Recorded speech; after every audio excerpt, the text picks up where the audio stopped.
Mas o que normalmente nos modelos hidrológicos a gente vai estar se preocupando nessa primeira abordagem que a gente vai trabalhar é tentar representar o que nós poderíamos chamar dos processos naturais, né? Os processos hidrológicos naturais que acontecem nas bacias e acontecem no planeta como um todo.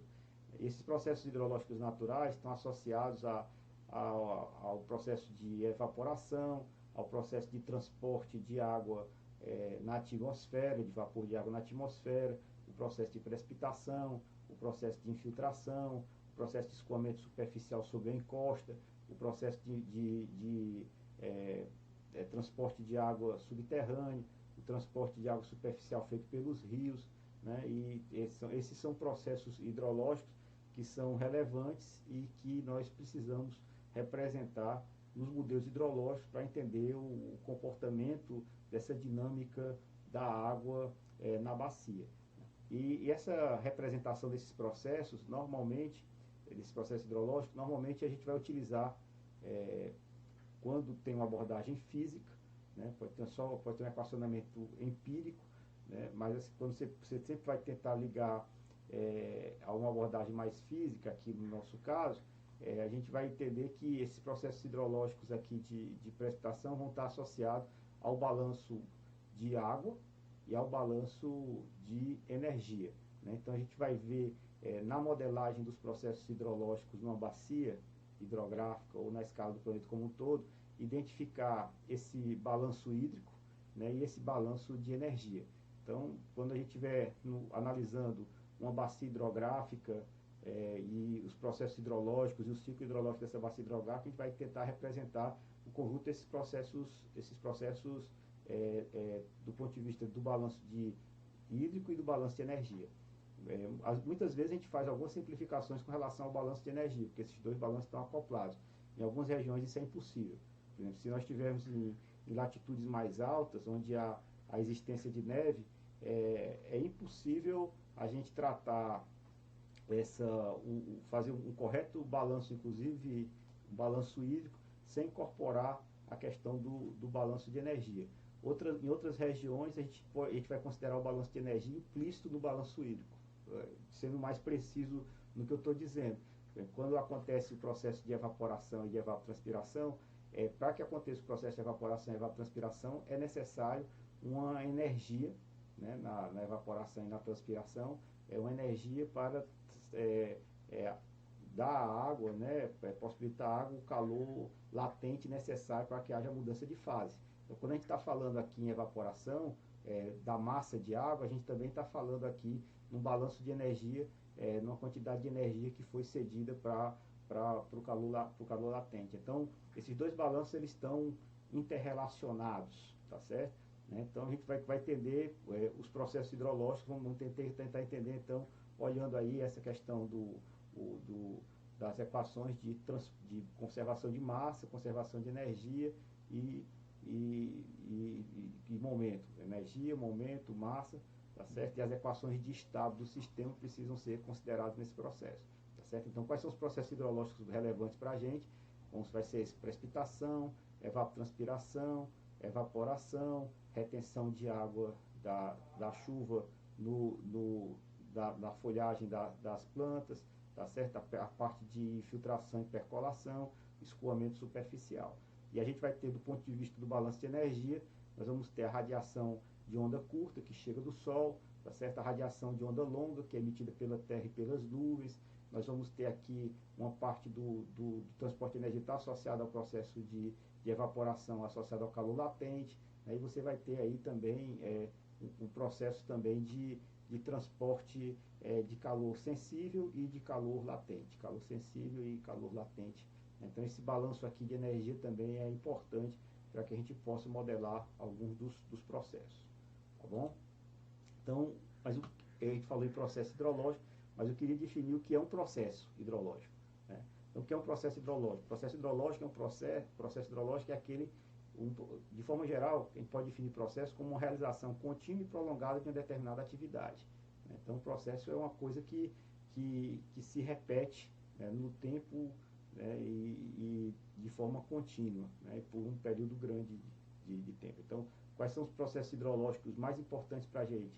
São aqueles processos que vão se repetir no ciclo hidrológico. Está associado ao processo, como eu falei, de evaporação, né, que exatamente a evaporação das superfícies líquidas, sejam oceânicas, sejam de lagos, né, ou então até mesmo o solo úmido, é o transporte de vapor que vai acontecer na atmosfera, vai ser o processo de precipitação, processo de interceptação das plantas, evapotranspiração, infiltração, escoamento subterrâneo, escoamento superficial, como eu havia dito anteriormente, né?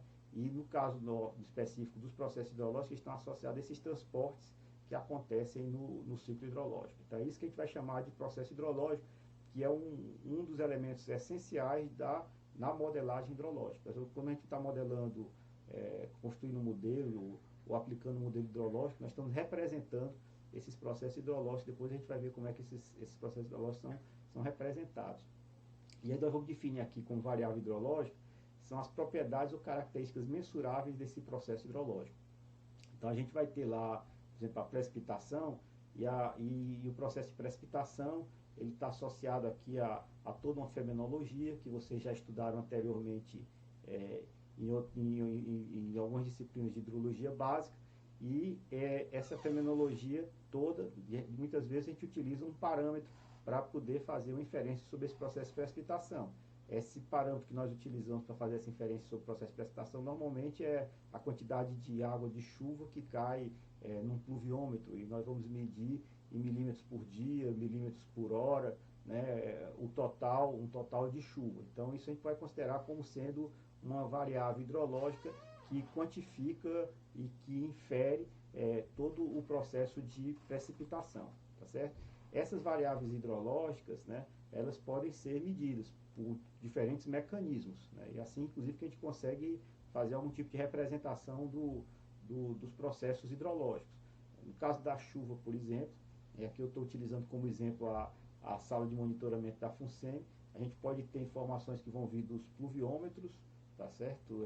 Que são aparelhos que nós temos medição uma vez por dia, ou se necessário, se ele encher também mais de uma vez por dia, mas ele totaliza a chuva num período de um dia, normalmente 7 horas da manhã, então ele pega ciclos de 7 da manhã de um dia a 7 da manhã do outro dia, ele faz essa totalização. Nós podemos ter estações meteorológicas com redes, com plataformas de coleta de dados, né, que funcionam como medição de diversas variáveis meteorológicas, e aqui nós podemos ter um pluviógrafo. Então, o pluviógrafo já tem inclusive a possibilidade de fazer medição subdiária, intervalos de tempo menores, tá certo, do que um dia, então mede a cada 5 minutos, intervalos de tempo menores do que um dia, né? E aqui também vão ter outras variáveis que vão poder ser medidas aqui nessa estação meteorológica, né, que está funcionando através dessa PCD, como é o caso de radiação solar, temperatura do ar, né, umidade atmosférica, vento, etc. Né? Então aqui também são outras informações que são relevantes para poder se utilizar no modelo hidrológico. Vamos ter também radar meteorológico, né? Hoje esse aqui é o radar meteorológico que está localizado na UES, lá da FUNSEMI com a UES, o radar meteorológico de Fortaleza. Hoje temos um radar meteorológico maior do que esse, inclusive no estado de Ceará, né, que está localizado em Quixeramobim, que ele tem uma resolução espacial de 250 metros, então praticamente todo o estado de Ceará está coberto por quadrículo de 250 por 250 metros. A gente tem uma informação espacial sobre a precipitação no estado. Então é outra informação importante para medir a precipitação. Nós podemos ter sensores ligados a satélites meteorológicos, muitas vezes aí inferindo o total de chuva a partir de uma outra variável. Como, por exemplo, a gente pode inferir intensidade de chuva a partir de temperatura de topo de nuvem, né? Temperatura de topo de nuvem podem chegar até menos 80 graus, menos 70 graus numa nuvem cumulonimbus, e essa temperatura de topo de nuvem permite a gente inferir qual é o total de precipitação que está acontecendo em um dado lugar, né? E além disso, alguns fatores importantes, como são os fatores oceânicos, que influenciam o regime de chuva, permitem muitas vezes a gente ter algum tipo de previsibilidade, seja na escala sazonal da precipitação, Então, em função disso, também tem sensores associados às condições oceânicas e outros sensores associados às condições atmosféricas, como é o caso de balão meteorológico, etc., que alimentam esse sistema e que permitem a gente fazer aqui uma medição, uma observação dessas variáveis hidrológicas. Sem essa observação das variáveis hidrológicas, fica difícil qualquer estratégia de modelagem ou de representação desses processos e de entendimento desses processos hidrológicos, tá bem? Então, um ponto importante que a gente tem que dizer desde o primeiro momento sobre as variáveis hidrológicas é que elas têm uma grande variabilidade espacial e temporal, né? Então, aqui a gente está vendo aqui um mapa que representa as precipitações do estado de Ceará. Então, a gente vê aqui os meses do ano e como muda a precipitação entre os diferentes meses do ano.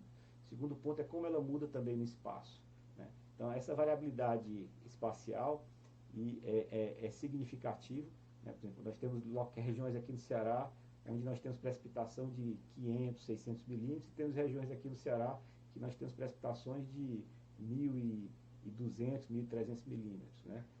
No Brasil, nós temos regiões que temos precipitações em torno de 300 a 400 milímetros, e temos regiões na Amazônia com precipitações com mais de 3 mil milímetros. Então, a relação de 1 para 10 entre alguns lugares aqui no Brasil com precipitação baixa e alguns lugares no Brasil com precipitação mais elevada. Então, essa variabilidade acontece tanto na escala nacional, que é uma escala continental, como na escala, inclusive, regional. Aqui no Nordeste do Brasil, para citar um outro exemplo importante, nós temos uma variação extremamente significativa de precipitação na transição entre zona da mata, agreste e sertão. Então, tem uma variação abrupta e muito significativa em uma faixa de em torno de 100, 150 quilômetros. Nós temos uma mudança de uma região mais úmida, que é exatamente a zona da mata, com a região semiárida, que é o sertão nordestino, né? Então, para além dessa variabilidade espacial, nós temos também essa variabilidade temporal aqui, né? Então, o que é que a gente está vendo? Essas linhas vermelhas, azuis aqui, elas estão sinalizando aqui o total de chuva anual em Fortaleza. Então, tem anos aqui em Fortaleza que chove em torno de 2.800 milímetros e tem anos aqui em Fortaleza que chove em torno de 500 milímetros.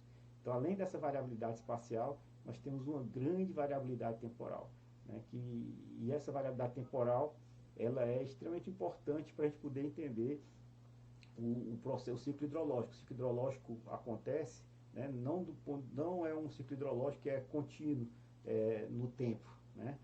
Muitas vezes a gente faz aqui algumas medidas de longo prazo, tira médias de longo prazo, mas para que a gente possa entender os processos hidrológicos, inclusive do ponto de vista da engenharia, que a gente está interessado em eventos extremos de secas e cheias para dimensionar as infraestruturas hidrológicas e hidráulicas, a gente necessita conhecer esses padrões de variação espacial para modelá-los, tá certo? Então, isso é importante, a gente reconhecer esse padrão de variação. Nem todo canto do mundo tem o mesmo padrão de variação, obviamente, né? E aqui, a gente, além de ter esse padrão de variação que a gente chama interanual, anos úmidos e anos secos, a gente também tem um período de variabilidade multidecadal, décadas úmidas e décadas secas. Aqui, o que a gente está vendo nessa curva preta é uma média móvel de 10 anos.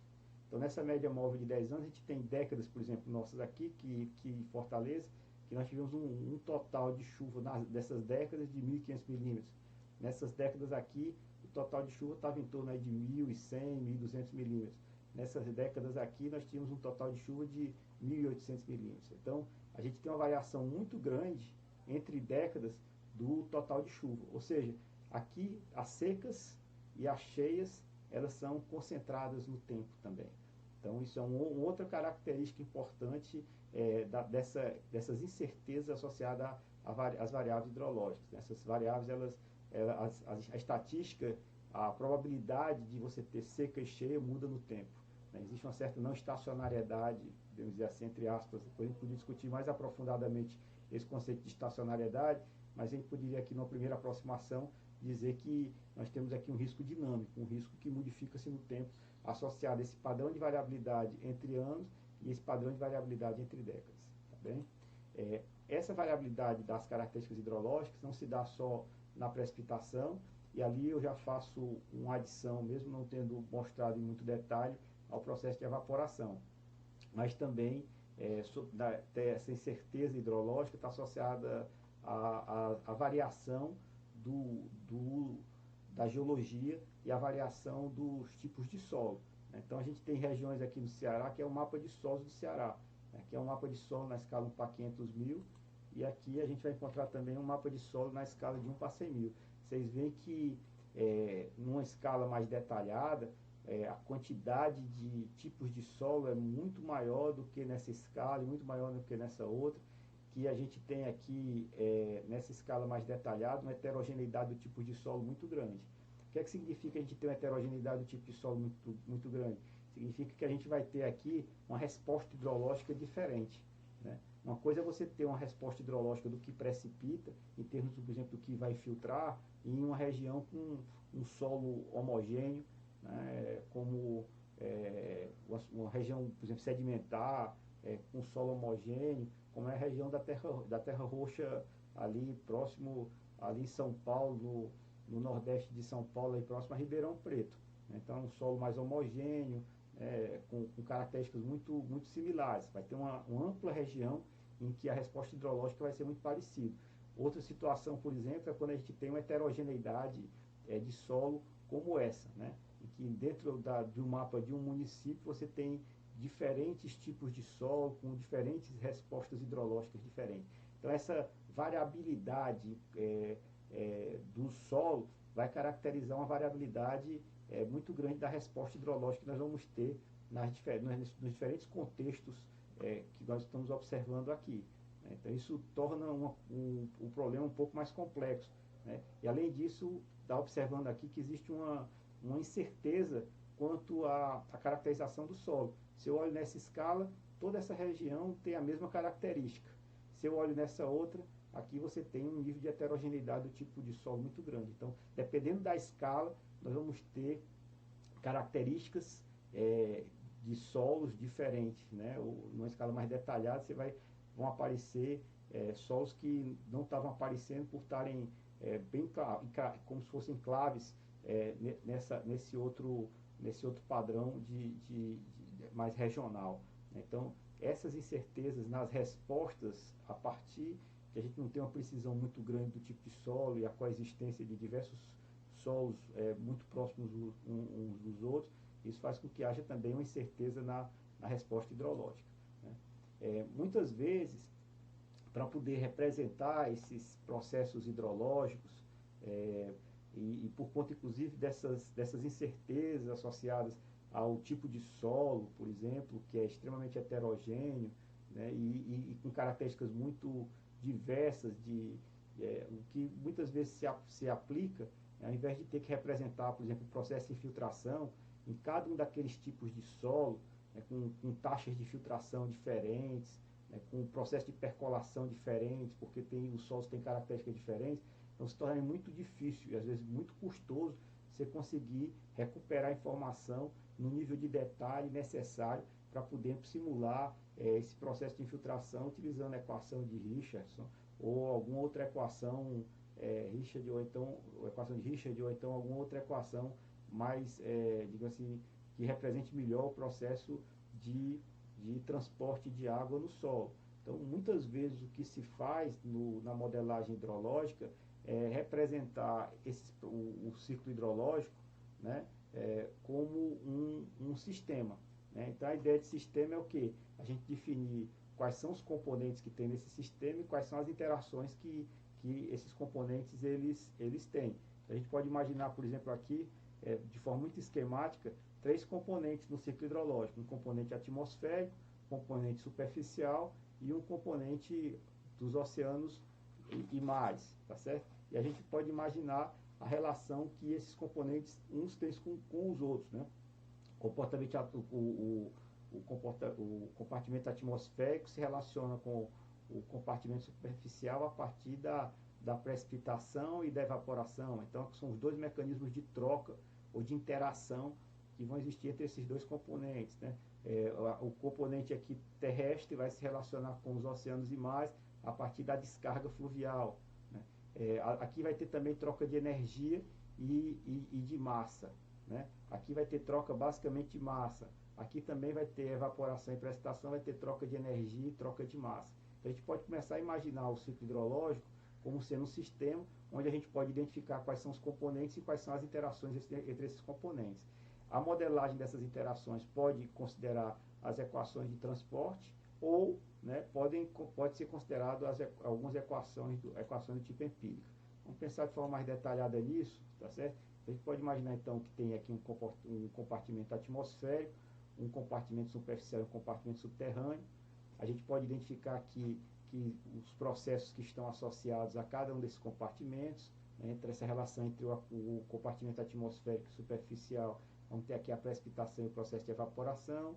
Aqui a gente vai ter um escoamento aqui dessa precipitação, a parte dessa precipitação que ocorreu aqui vai escoar sobre a encosta, outra parte vai infiltrar, uma parte que infiltra na região não saturada do solo, vai gerar aqui um escoamento que a gente vai chamar de subsuperficial, vai existir aqui um processo de percolação, que vai ter aqui uma recarga do aquífero, essa recarga do aquífero vai gerar um escoamento subterrâneo, né? Esse escoamento aqui superficial o escoamento sobre a encosta vai gerar esse escoamento superficial, que vai se juntar ao escoamento subsuperficial e ao escoamento subterrâneo, formando o escoamento dos rios, né? E esse escoamento dos rios esses rios vão chegar aos oceanos, e aí vai realimentar o ciclo hidrológico.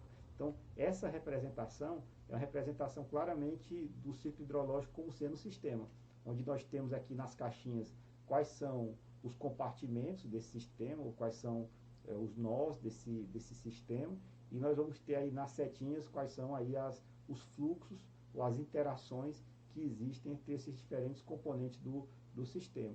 Então, a gente pode modelar, e essas interações, os primeiros modelos hidrológicos, boa parte delas, inclusive não só nos primeiros modelos hidrológicos, mas nos modelos hidrológicos hoje, que nós chamamos de conceituais, elas são fluxos que são fluxos medidos avaliados, quantificados a partir de equações empíricas, tá certo? Então, e nesse processo todo aqui a gente vai ter o efeito de armazenamento, né, em alguns desses componentes, e o efeito de translação, né, importante inclusive para grandes bacias. Então eu falei que o sistema hidrológico podia ser visto como sendo um sistema, mas talvez a gente precise aqui formalizar um pouco mais uma definição do que é um sistema hidrológico, né? A gente podia dizer que um sistema hidrológico é qualquer estrutura, dispositivo, esquema ou procedimento, real ou abstrato, que se relaciona em uma determinada referência de tempo a uma entrada, que é a causa ou estímulo. Essa entrada pode ser de matéria, energia ou informação, e uma saída, que é o efeito de resposta, que essa resposta pode ser uma informação, energia ou uma matéria. Ou seja, a gente está identificando aqui que o sistema hidrológico, né, ele pode ser real ou pode ser uma simplificação desse real, uma representação abstrata do que acontece efetivamente na bacia hidrográfica e nesse ciclo hidrológico que a gente está tentando representar a partir desse conceito de sistema, né? Então vão ter essas estruturas, né, que vão estar associadas, essas estruturas do ciclo hidrológico. Então elas vão ter elas têm então esse sistema recebe uma entrada, e essa entrada é modificada pelo comportamento do sistema em uma saída. Vamos falar um pouco mais sobre isso, né, e utilizar aqui agora a definição do Venteschow, né, que ele diz, que é uma outra definição, mas que representa a mesma coisa, dizendo assim, que o sistema hidrológico é definido como estrutura ou volume no espaço, delimitado por uma fronteira, que aceite água e outras entradas, opere sobre elas internamente e que produz uma saída. Então, por exemplo, a gente vai ter algumas entradas do sistema, tem um operador que é exatamente o sistema hidrológico, tá certo? Que pode ser uma unidade de resposta hidrológica qualquer, uma bacia, e a gente tem uma saída. Então, a lógica de analisar o sistema é identificar, a gente pode analisar o sistema como um todo, identificar quais são as componentes que vão existir desse sistema e como é que elas interagem, né? Como eu já falei anteriormente. Repetindo novamente esse conceito, mas de uma forma mais objetiva. Uma possibilidade de a gente imaginar, então, é que nós temos aqui o sistema hidrológico, que é a bacia hidrográfica. Esse sistema hidrológico ele é solicitado, tem como entrada a precipitação, a evaporação e a transpiração. Esse sistema hidrológico modifica essas variáveis aqui, né, a partir das suas unidades de resposta hidrológicas, etc. E ele produz, então, a partir dessa modificação dessas entradas, uma saída, que é exatamente a vazão.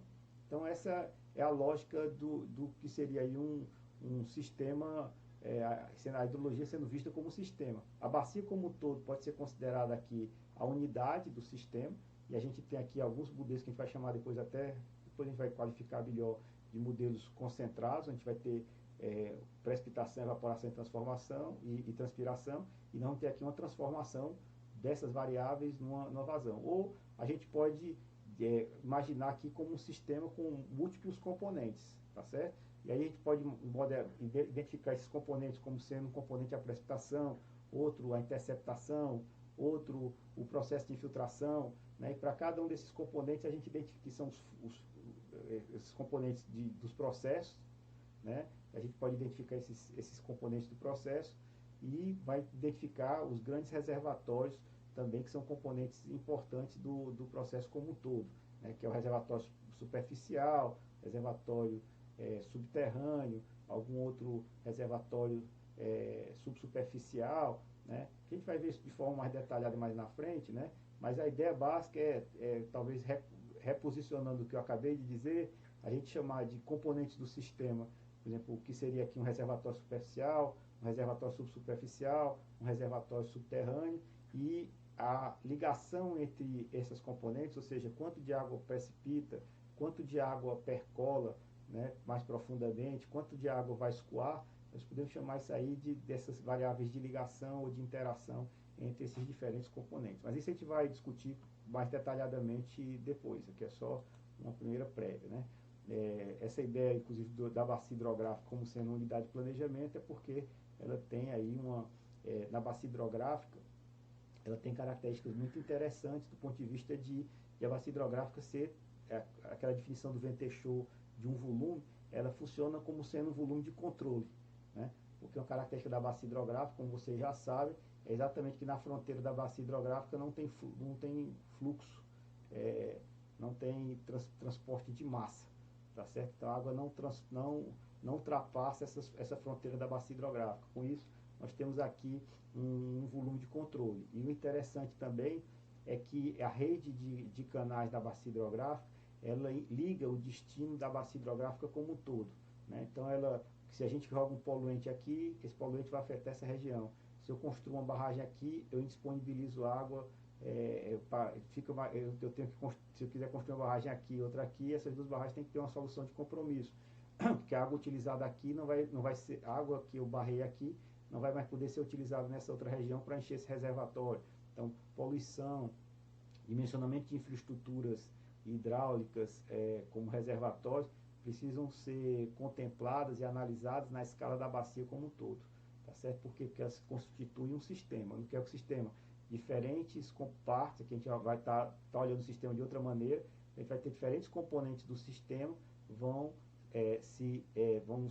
interagir, tá certo? Vão ter interações entre esses componentes desse sistema. Então a gente pode imaginar aqui um componente do sistema, aqui um outro componente do sistema, aqui um outro componente do sistema, e a gente pode imaginar a interligação desses componentes do sistema. Aqui então o sistema hidrológico teria suas diferentes componentes, cada uma delas interagindo com as demais componentes e produzindo um resultado, tá certo? Então é por conta talvez possivelmente por conta dessa interligação que existe na rede fluvial, ou seja, os diferentes subsistemas que a gente poderia imaginar dentro de uma bacia hidrográfica, essa interdependência das diferentes regiões ou dos diferentes componentes desse subsistema, que possivelmente o legislador brasileiro definiu a bacia hidrográfica como sendo aí uma unidade de gestão, porque o poluente que é lançado num ponto impacta o outro.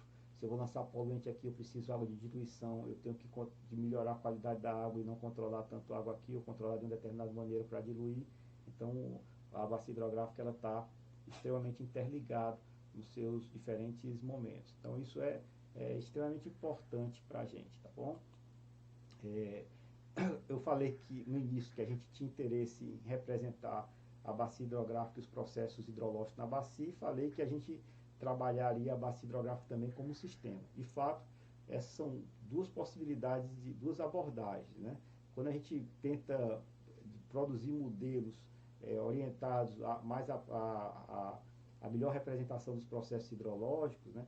Na lógica do processo, a gente vai estar sempre olhando modelos que consigam ser representados a partir das equações de conservação de massa, conservação de momento, conservação de energia e as equações de estado do sistema.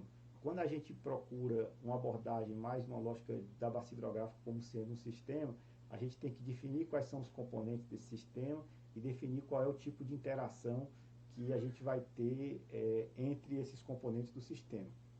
Essas abordagens, elas não são totalmente contraditórias, mas normalmente, que a gente vai ver depois também com nível de detalhe mais à frente nesse modo, é que esses modelos com uma lógica de processo, que representa o processo, são o que nós vamos chamar de uma representação de base física dos processos hidrológicos, enquanto esses modelos, olhando a bacia hidrográfica como sendo um sistema, que a gente vai chamar de uma representação conceitual, né?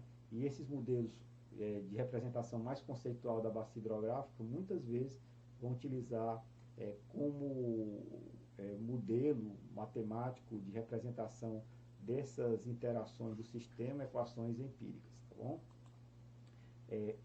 Para a gente poder aqui olhar aqui uma forma de enxergar aqui a bacia hidrográfica como sistema, a gente pode pegar esse vale aqui, que é um rio, uma foto, aqui essa foto foi tirada da barragem Pum Claro, olhando o baixo vale do rio Elqui, né? Eu gosto muito dessa foto porque aqui a gente vê muito claramente aqui o interflúvio, né? Que é exatamente o divisor de água. Aqui a gente vê a encosta, né? Estão vendo aqui várias encostas várias encostas aqui dessa bacia hidrográfica. Aqui a gente tem aqui o curso do rio principal, planície de inundação. Então os elementos aqui são muito bem delimitados, né? A calha principal, o que pode vir a ser uma calha secundária ou cheia, e as encostas e interflúvios, né? Que isso é uma foto muito parecida com os nossos esquemazinhos aqui de representação de encosta do rio, tá certo? Aqui do que acontece no escoamento na encosta. Então, o que a gente vai observar muitas vezes vai acontecer a precipitação aqui, uma parte dessa precipitação pode infiltrar e outra parte vai ter escoamento superficial direto.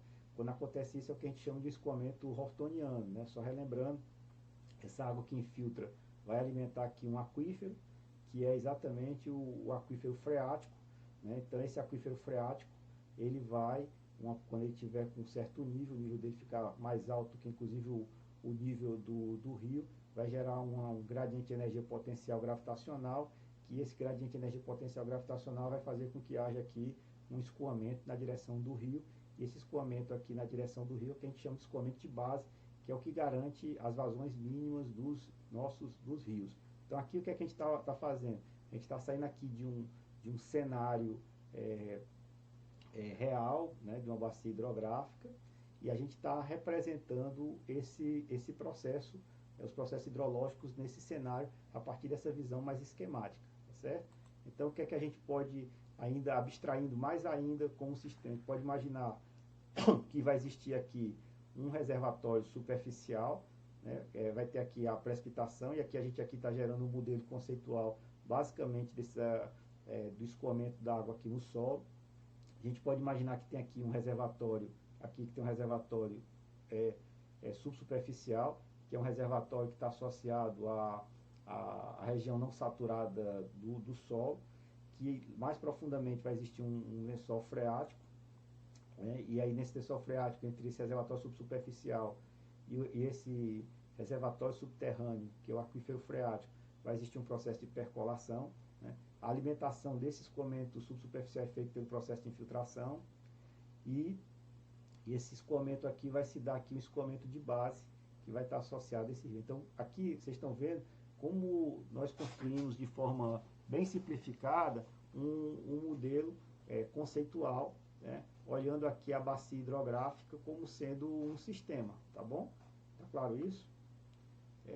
Então é assim que a gente olha. E aí o que é que a gente vai fazer? A gente pode pegar esse modelo conceitual aqui e desenvolver aqui um modelo matemático conceitual associado a esse sistema. Então a gente definiu aqui a bacia hidrográfica como tendo aqui uma parte do sistema, uma componente do sistema seria esse reservatório, esse aqui é uma outra parte do sistema e aqui são as interações que vão existir, tá bom? Então aqui a gente pode pegar essas duas equações aqui básicas, né? Uma equação que é a equação da conservação da massa, ou seja, a variação da massa, né, com o tempo nesse reservatório, por exemplo, subterrâneo, ela é o que entra pela percolação, menos o que sai pelo escoamento de base. Então essa equação aqui claramente é a equação da conservação da massa.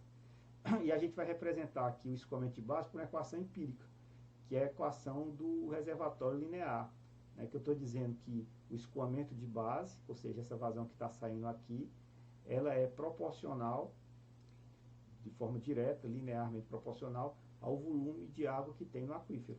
Então, essa aqui é a equação clássica do reservatório linear, e aqui é uma equação empírica. Então, essas duas equações empíricas, né, que associam aqui o escoamento de base e o armazenamento no escoamento do aquífero subterrâneo, essas duas equações permitem a gente calcular qual é, porque nós temos aqui duas equações, né, e duas incógnitas. Com isso a gente consegue resolver essa equação diferencial e por exemplo, sob a hipótese quando o R for zero, né, a gente tem, ou seja, parou de chover, esse reservatório secou, não percola mais. Então, o que vai acontecer com esse reservatório? Que é exatamente a situação do período de estiagem, quando passam vários dias sem chover, e esses vários dias sem chover faz com que esse reservatório seque, não tenha mais percolação, e a gente só vai ter aqui, basicamente, desculpem, o reservatório subterrâneo aqui sendo esvaziado. Então, nesse caso aqui, a gente vai ter essa equação. A gente vai voltar a modelos e modelos mais sofisticados, mas aqui é só para mostrar qual é a ideia que está por trás da modelagem ou da representação da bacia hidrográfica como sendo um sistema e que tipo de modelo pode surgir a partir desse processo de representação, tá certo? Outra abordagem que a gente podia ter é uma abordagem mais olhando os processos. Então, se eu tenho aqui a teoria do escoamento hortoniano, que é a mesma que a gente estava conversando anteriormente, a gente tem aqui a precipitação, uma parte da água infiltra e aqui a parte que escoa na encosta. Tá certo? Então eu posso representar esse processo a partir de uma equação de transporte. Que é a equação de transporte, onde eu vou ter aqui a vazão por unidade de comprimento, aqui a lâmina d'água, né, que eu vou ter naquela encosta, aqui é o processo de intensidade de chuva e aqui é a infiltração. Então com isso eu vou ter aqui uma equação de transporte e posso resolver essa equação de transporte, essa equação diferencial de transporte. Então aqui já é uma abordagem mais olhando os processos, tá bem? Outra linha também que a gente pode analisar, é um outro modelo olhando a questão dos componentes, é esse aqui, na realidade aqui é o modelo de Clark, onde a gente pode olhar a sequência precipitação efetiva, hidrograma tempo-área e o efeito do armazenamento na superfície. Aqui é um modelo que ele vai tentar representar os diferentes momentos do sistema, mas representar de forma mais explícita o que é transporte e o que é armazenamento na bacia. E aqui é um modelo onde a gente pode dar uma olhada aqui no sistema hidrológico de forma mais completa, e aqui inclusive para mostrar que pode não haver contradição entre você aplicar de forma combinada uma representação mais física de processo e a representação da bacia hidrográfica como sendo um sistema. Então a gente pode imaginar que as diferentes componentes do sistema, que é esse processo de discretização da bacia, cada unidade dessa aqui é uma unidade de resposta hidrológica. Nessa unidade de resposta hidrológica aqui, nós vamos ter o processo de evaporação, transpiração, percolação, etc. Né? E essas unidades se relacionam com as outras a partir do escoamento subterrâneo, a partir do escoamento superficial. Elas chegam então aqui nesse grande elemento que é a encosta, vai chegar num elemento importante que a calha fluvial, onde vai se dar o escoamento fluvial, e a partir daí a gente vai representar o que vai acontecer, os processos hidrológicos que vão acontecer em cada uma dessas unidades de resposta hidrológica, e a partir da relação de uma para outra, transporte de água superficial ou subterrâneo, a gente vai ver como é que vai se propagar essa água até chegar no rio. Ou seja, aqui uma parte da água vai ficar retida na própria unidade de resposta hidrológica, como na forma de armazenamento subterrâneo ou superficial, que é bem pequeno, mas é mais subterrâneo. E uma parte vai ter também transporte dessa água no decorrer da bacia, que vai ser um processo de translação. Chegando aqui da calha do rio, uma parte dessa água vai ficar armazenada na própria calha do rio e outra parte dela vai ser transportada para a jusante. Então, aqui tem um pouco esse misto, né, entre as duas formulações que eu anteriormente comentei com vocês. Né? De novo, reforçando aquele ponto que eu fiz anteriormente, de que nós estávamos observando muitos processos hidrológicos do ponto de vista dos processos naturais, reforçando que a ação do homem ela modifica esses processos naturais e a gente precisa, em diversas bacias hidrográficas, considerar essa ação do homem. Né? Muitas vezes o que a gente faz em algumas bacias é o que a gente chama de renaturalizar as séries temporais, ou seja, retirar a ação do homem, tentando transformar as vazões e algumas variáveis hidrológicas de referência como estando nas condições normais antes da ação do homem. Obviamente isso está sempre muito cheio de hipóteses e de simplificações, mas aqui é uma imagem de satélite para mostrar para vocês a região de Limoeiro do Norte, onde a gente vê aqui pivô central, reservatórios, a construção da cidade. Tudo isso modifica a paisagem, e essa modificação da paisagem que está acontecendo, a modificação centralmente do uso da terra que está acontecendo aqui nessa região, vai modificar a resposta hidrológica. Modificando a resposta hidrológica aos estímulos de precipitação e evapotranspiração, a ocorrência das vazões vai ser diferente. Então, todo o processo de ocorrência e circulação da água nessa região vai ser um processo de ocorrência da água modificado com relação ao pré-existente natural. Tá certo? Então, essas ações antrópicas do homem, localmente, que estão associadas à construção de reservatórios, irrigação, transporte de água em adutoras por diferentes usos, né, e a utilização da água nas cidades. Então, esses eventos na escala mais local, combinados com eventos de ação do homem que estão acontecendo na escala do planeta, que é, por exemplo, a questão da mudança do clima, faz com que ocorra aqui modificações no padrão de ocorrência da água na bacia. Né? Você tem aqui um rio que antes fluía naturalmente, você constrói um barramento, e com esse barramento você constrói um lago artificial, você modificou completamente essa região. Né? Antes você tinha um ambiente lótico, tá certo? Aqui você agora vai ter um ambiente lêntico. Os peixes que estão adaptados ao ambiente lótico são diferentes dos peixes que se adaptam ao ambiente lêntico. Aqui existia um certo transporte de sedimento, em função inclusive da energia que o rio tinha. Essa energia agora modificou-se aqui e o sedimento vai ser depositado. Né? Uma parte a água que sai aqui com relação ao sedimento, ela tem uma quantidade menor de carga de sedimento, com isso pode ter erosão nessa região, vai ter um processo erosivo maior.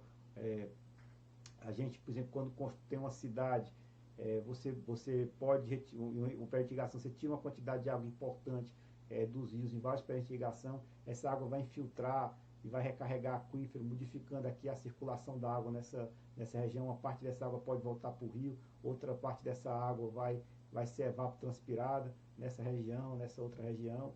né? A mesma coisa acontece com o processo da indústria e as cidades também, né? E aqui na cidade, na indústria, na irrigação, não só a quantidade de água é modificada, mas a qualidade também, porque na cidade a gente vai ter uma água de retorno que vai voltar para o rio. Essa água de retorno que vai voltar para o rio, ela tem muitas vezes, mesmo que tratada com tratamento secundário, ela vai ter nutrientes, nitrogênio e fósforo que vão modificar a quantidade de nutrientes que tem aqui, com isso vão modificar o padrão de trófico desse trecho de rio, tá certo? Você então, lembre-se que de cada unidade de água que é tirada da cidade, 80% volta na forma de esgoto, né? Além disso, você tem micronutrientes, você vai ter também um impacto também com outros poluentes emergentes, tá certo? De antibióticos, etc., aqui também, que estão modificando o padrão não só de quantidade e qualidade da água do rio, né? Modificamos aqui o padrão também de sedimento, né? Modificamos então o comportamento, inclusive, da biota, porque os peixes que vão existir aqui não são os que pré-existiam quando o ambiente era lógico, né? Então, aqui é uma mudança no mundo físico, químico e biológico da bacia hidrográfica a partir dessa ação do homem. E essa bacia hidrográfica agora vai ser condicionada também por efeito de mudança do clima a outras temperaturas, a outro regime de precipitação, e com isso também as forçantes que operavam sobre essa bacia vão ser forçantes também que vão se modificar, né? E isso não acontece só na escala local, mas como eu já relatei anteriormente, isso também vai acontecer na escala do planeta como um todo, tá certo?